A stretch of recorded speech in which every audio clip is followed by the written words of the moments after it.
Okay. Hi, everyone. My name is Carla, and I'm joined by my two classmates, Christy and Jerem. We will be facilitating the CSSRS. Because we want everyone to have a chance at asking questions, Christy will be the client first, and after the first five questions, I will take on the role as the client, and we will communicate this to you guys. We created a client named Susie. She is a 15-year-old teen.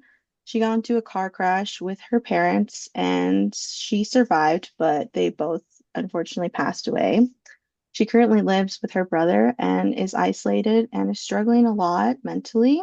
And she is also very antisocial.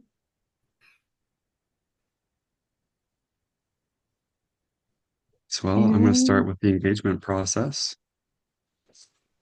Hello, Susie. My name is Charlie. I'm the behavioral health technician here at the clinic. It's nice to meet you. Nice to meet you. Thank you for being here, and I appreciate you taking this moment to speak with me and my colleagues. We would like to ask you a few questions to better understand you. But before we do, I need you to know that I will be asking you a few questions about your mental health and your safety as well. What you share with me is confidential, which means I won't share it with anyone, except there are a few exceptions where I'm legally required to break confidentiality to keep you safe. If you tell me you are intending to hurt yourself, I'm required to take steps to protect you. Do you have any questions for me before we get started? No, I don't think so. All right. Well, I'm going to go ahead and hand it over to my colleague here to begin with the questionnaire. okay, Susie. So I'm going to ask you a few questions that pertain to suicidal thoughts. These questions are asked because your safety is our number one priority here, and we want to provide you with support. So have you wished you were dead or thought about what it would be like to be dead? Yeah, I have. Okay. When was the first time you had these thoughts? Mm, it started a lot after the crash, Okay. When was the crash? about 6 months ago. Okay. Have you had any thoughts about killing yourself? Yeah, I have. Okay. How often would you say you have had these thoughts? Mm,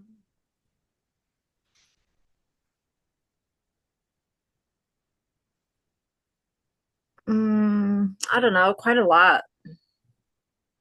Okay. Would you say it's daily, once a week, once a month? Probably daily. Okay. And on a scale of 1 to 10, with 10 being very severe, how intense would you say these thoughts are? Mm, Sometimes a five, sometimes a 10. Okay. When do you feel like they are a 10?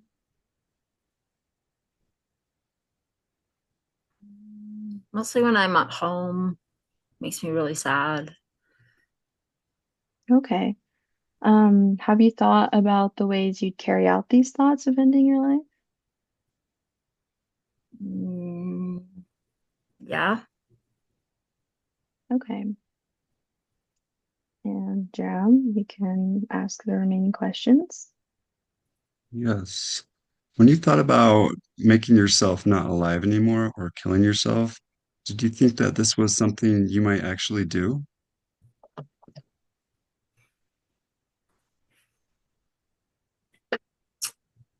Yeah, I think it's something that I would actually do. Okay. Do you want to elaborate or talk about that? Mm,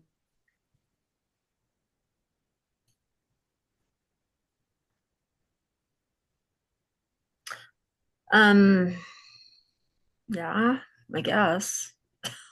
Well, let me ask you this. Have you decided how or when you would kill yourself?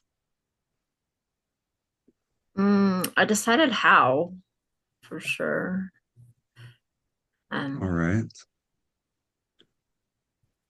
How would you I've do been that? What did you have a plan? I I've been hoarding pills that my parents had, and I've been just collecting them so I could take a bunch of them. Mhm. And have you actually made a plan? And what was your plan? My plan was to just take all the pills and then go to bed and not wake up. When you made this plan or worked out these details, was any part of you thinking about actually doing it? Um, yeah, I want to do it. Can you can you describe that a little more?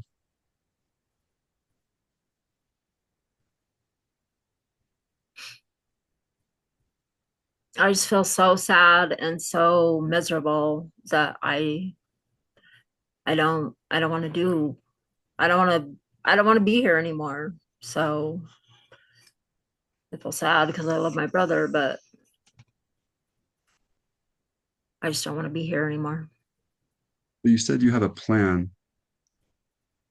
Can you talk about your specific plan of how or when you were going to do that, or how you were going to do that? Well,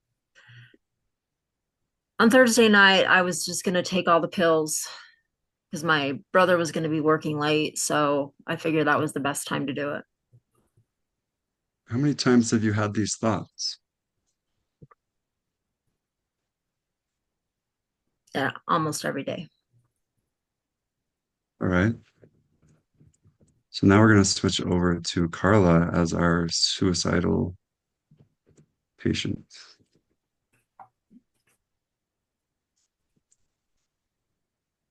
Did you do anything to try to kill yourself or make yourself not alive anymore?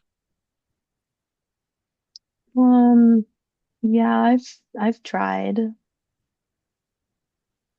What did you do? Um, I've taken a lot of pills at once before. Um, Sometimes if I'm walking over a bridge, I'll think about jumping off, but haven't tried, but I have tried with the pills. And did you do this to hurt yourself on purpose? This Yeah, planning, this ideation? yeah. Okay. All right. Do you think that taking pills,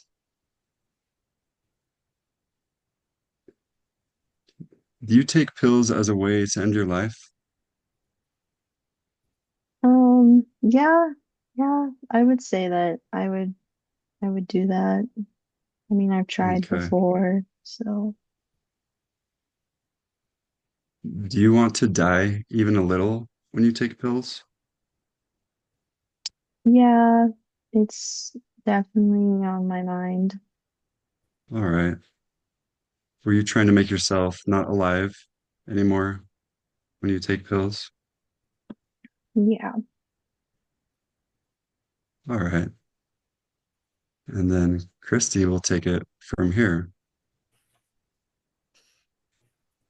Susie, has there been a time when you were taking the pills that someone or something stopped you before you actually did anything?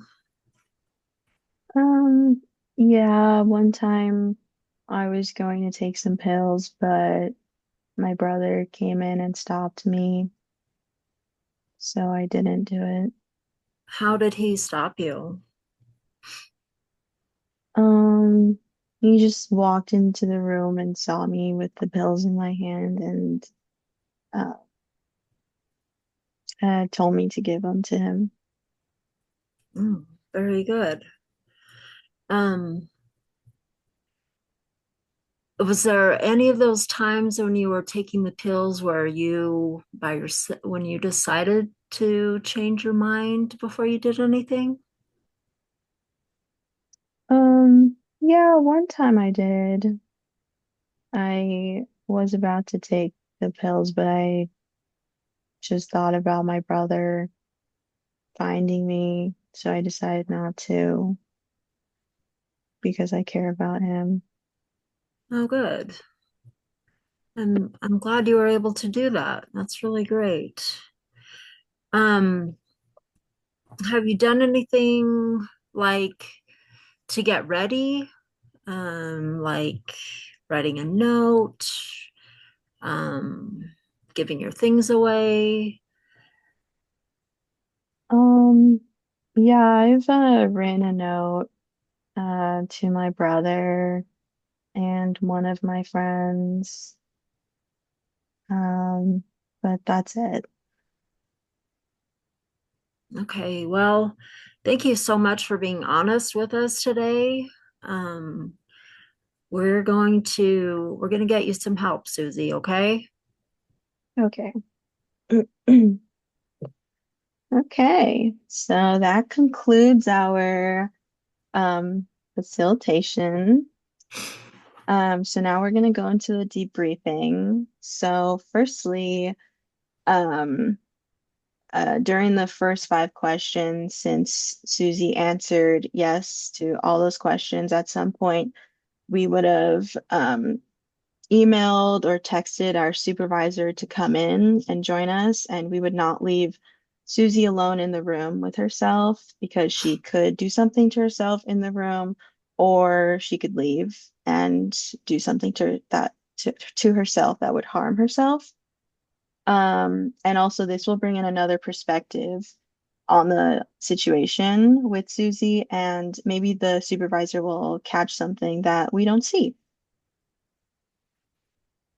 We're going to recommend that Susie, we're going to call the Huntsman Medical Clinic.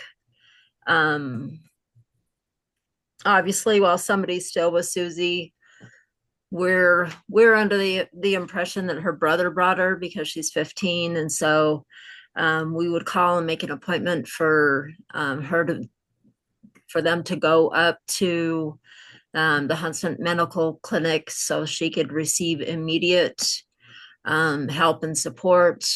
Um, they may put her on medications, but she'd receive immediate therapy therapy sessions and whatnot to help her get a little more stabilized and feel a little bit better.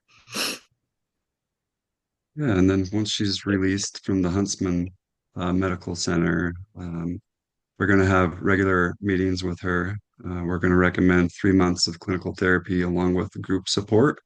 And we're going to have regular meetings with her and her brother to make sure that she has all of her needs met. And we're going to request that her brother, with her being in agreement, that he be a part of her mental health facility and in facilitating her needs. Um, and so, yeah, that's that's it. That's really it. Yeah. Thanks, everyone. Thank you. Thank you.